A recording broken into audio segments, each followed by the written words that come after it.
Hello, this is Mark McKenna, Realty Executives. I have no idea how this looks.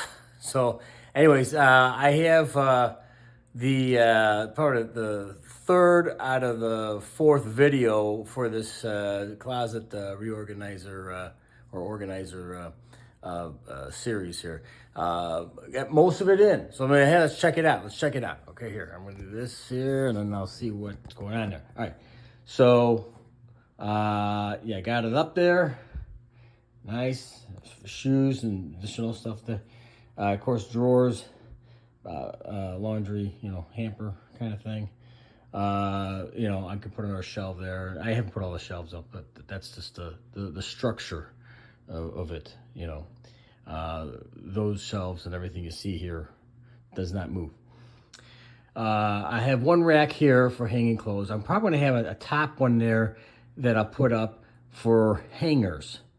So extra hangers and stuff will go up there. This will be for shirts, and then I'll have another one down there for pants. And that works for me. And then I have additional shoes and stuff like that on the side. And everything, like I said, I got these over at IKEA, and this is the Easy Track. So the colors is called, I think it's natural blonde or something like that or whatever.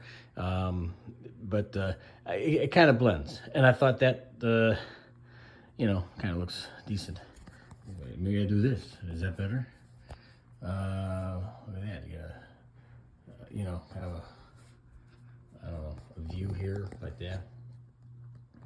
Anyways, that's that. So the final one will be the review or the whole thing. My clothes in there and everything. I hope this video kind of helps out a little bit.